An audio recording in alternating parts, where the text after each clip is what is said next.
Race IAS academy Lalpur Ranchi के इस online platform पर आप सभी का हार्दिक स्वागत है और आप देखना शुरू कर चुके हैं हमारा प्रतिदिन का राष्ट्रीय और अंतर्राष्ट्रीय घटनाक्रम से जुड़ा महत्वपूर्ण प्रोग्राम जिसका नाम है करंट अफेयर प्रोग्राम। और इसमें हम प्रतियोगिता परीक्षा की तैयारी कर रहे हैं छात्रों को ध्यान में रखते हुए जो भी महत्वपूर्ण राष्ट्रीय और अंतर्राष्ट्रीय घटनाक्रम है उसका लेखा जोखा लेकर आपके समक्ष उपस्थित होते हैं ताकि आप अपनी तैयारी को और अधिक मजबूत और बहुआयामी बना सकें। तो जो भी प्रतियोगिता परीक्षा की तैयारी कर रहे छात्र हैं वह हमारे प्रोग्राम को काफी ध्यानपूर्वक देखें और इसका लाभ उठाएं। और अगर आपने अभी तक हमारे चैनल को सब्सक्राइब नहीं किया है तो पहले आप हमारे चैनल को सब्सक्राइब करें और इसे लाइक और शेयर करना न भूलें ताकि अधिक से अधिक लोग इसका लाभ उठा सकें। तो चलिए हम बढ़ते हैं अपने अगले प्रोग्राम की ओर और इस करंट अफेयर प्रोग्राम में देखते हैं कि आज का महत्वपूर्ण जो राष्ट्रीय और अंतर्राष्ट्रीय घटनाक्रम है वह क्या है और इसमें क्या खास बातें शामिल हैं। तो जैसा कि आप स्क्रीन पर देख पा रहे हैं कि भारतीय रिजर्व बैंक ने कुछ घोषणाएं की हैं, कुछ चीजों को लॉन्च किया है। तो चलिए देखते हैं इसमें क्या है। The reserve bank of India is set to introduce a standard operating procedure to enable banks to expedite the issuance of foreign inwards remittance certificate and electronic bank realization certificates. This proactive step has been taken in response to the challenge faced by exporters using the rupee-based trading mechanism for foreign trades. A foreign inwards remittance certificate serves as an important document which acts as a testimonial for all remittance coming into India. तो भारतीय reserve बैंकों को विदेशी आवक प्रेषण प्रमाण पत्र और इलेक्ट्रॉनिक बैंक वसूली प्रमाण पत्र जारी करने में तेजी लाने में सक्षम बनाने के लिए एक मानक संचालन प्रक्रिया पेश करने के लिए तैयार है। यह सक्रिय कदम विदेशी व्यापार के लिए रुपया आधारित व्यापार तंत्र का उपयोग करने वाले निर्यातकों के सामने आने वाली चुनौतियों के जवाब में उठाया गया है। एक विदेशी आवक प्रेषण प्रमाण पत्र एक महत्वपूर्ण दस्तावेज के रूप में कार्य करता है जो भारत में आने वाले सभी प्रेषणों के लिए एक प्रशंसा पत्र के रूप में कार्य करता है। अगला महत्वपूर्ण घटनाक्रम है आकर्षक समझौतों पर हस्ताक्षर किए गए। किनके किनके बीच यह हस्ताक्षर हुआ है? तो state on Indian Oil has signed lucrative agreements worth billions with France, Total Energies and Abu Dhabi's ADNOC according to the list of agreements released by the Ministry of External Affairs. Indian Oil Corporation Limited and Total Energies Gas and Power Limited have signed a major agreement to establish a long-term LNG sales and purchase agreement. Under the term of the agreement, EDONG will provide a supply of 1.2 million tons per annum of LNG for a period of 14 years, while Total Energy will supply 0.8 MTPA from its global portfolio for 10 years. तो सरकारी स्वामित्व वाली company Indian oil ने France की total energies और Abu Dhabi की ADNOC के साथ अरबों के आकर्षक समझौतों पर हस्ताक्षर किए हैं। विदेश मंत्रालय द्वारा जारी समझौतों की सूची के अनुसार इंडियन ऑयल कॉरपोरेशन लिमिटेड और total energies gas and power limited ने दीर्घकालिक एलएनजी बिक्री और खरीद समझौता स्थापित करने के लिए एक प्रमुख समझौते पर हस्ताक्षर किए।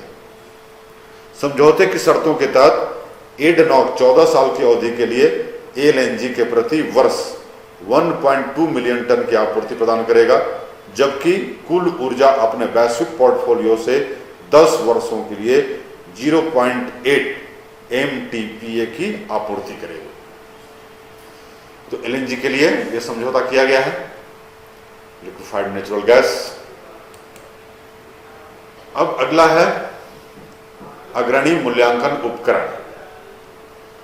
नीति Aayog released the techno commercial readiness and market maturity matrix framework under the policy action plan paper series, which are pioneering assessment tools and is designed to revolutionize technology assessment, spur innovation and encourage entrepreneurship in India. The action plan paper highlights the historical development of the technology framework, including the technology readiness level, commercialization readiness level and market readiness level scales. तो नीति आयोग ने नीति कार्य योजना पत्र श्रृंखला के तहत तकनीकी वाणिज्यिक तैयारी और बाजार परिपक्वता मैट्रिक्स फ्रेमवर्क जारी किया, जो एक अग्रणी मूल्यांकन उपकरण है जिसे प्रौद्योगिकी मूल्यांकन में क्रांति लाने, नवाचार को बढ़ावा देने तथा भारत में उद्यमिता को प्रोत्साहित करने के लिए डिजाइन किया गया है। कार्य योजना पत्र तकनीकी तैयारी स्तर, व्यवसायीकरण तैयारी स्तर और बाजार तैयारी स्तर पैमाने समेत प्रौद्योगिकी फ्रेमवर्क के ऐतिहासिक विकास पर प्रकाश डालता है। अगला है विदेश मंत्री एस जयशंकर और उनके म्यांमार के जो समकक्ष हैं उनसे मुलाकात के बाद जो कुछ महत्वपूर्ण परियोजनाएं ईस्टर्न एशिया में चलाई जा रही हैं उससे आगे बढ़ाने का फैसला किया है।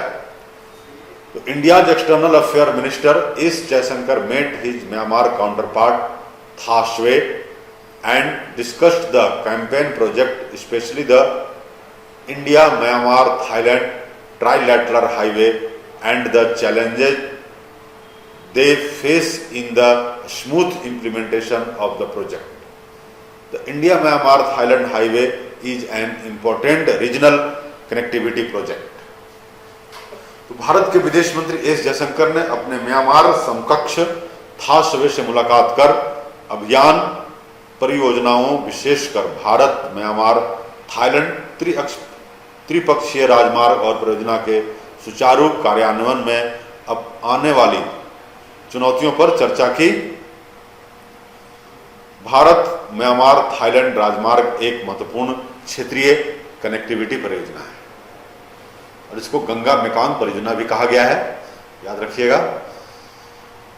अगला जो महत्वपूर्ण घटनाक्रम है वह प्रधानमंत्री नरेंद्र मोदी जो फ्रांस की राजधानी में गए हुए थे और वहां भारतीयों को संबोधित किया। उसमें क्या घोषणाएं की गई हैं, चलिए देखते हैं। तो prime minister Narendra Modi while addressing Indians in the French capital Paris said that very soon India tourists will be able to make UPI payment even at the Eiffel Tower. He said that an agreement has been reached in France to make payment through Indian UPI.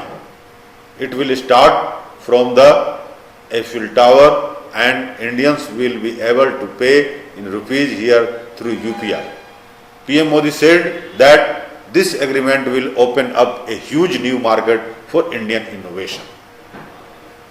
तो प्रधानमंत्री नरेंद्र मोदी ने France की राजधानी Paris में भारतीयों को संबोधित करते हुए कहा कि बहुत जल्द भारतीय पर्यटक एफिल टावर में भी यूपीआई से भुगतान कर पाएंगे।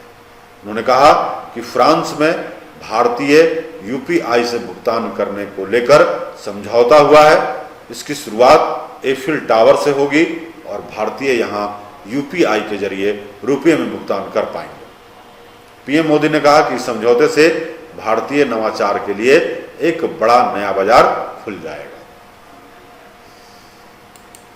अगला घटनाक्रम है कि एसबीआई कैपिटल मार्केट्स लिमिटेड के चीफ कौन बने हैं, देखते हैं। Rajay Kumar Sinha has officially taken over as the chief of SBI capital markets limited. Prior to taking up this role, he was responsible for overseeing treasury operation at State Bank of India, where he managed various aspects including the bank's investment portfolio, money market, private equity and foreign exchange operations। तो राजय कुमार सिन्हा ने आधिकारिक तौर पर SBI capital markets limited के chief का पद ग्रहण कर लिया है। इस भूमिका को निभाने से पहले वह भारतीय स्टेट बैंक में ट्रेजरी संचालन की देखरेख के लिए जिम्मेदार थे, जहां उन्होंने बैंक के निवेश पोर्टफोलियो, मुद्रा बाजार, इक्विटी, निजी इक्विटी और विदेशी मुद्रा संचालन सहित विभिन्न पहलुओं का प्रबंधन किया है। अगला महत्वपूर्ण घटनाक्रम है, उसमें मुंबई में ग्लोबल मैरीटाइम इंडिया शिखर सम्मेलन 2023 यह शुभारंभ हुआ है। तो यूनियन मिनिस्टर फॉर शिपिंग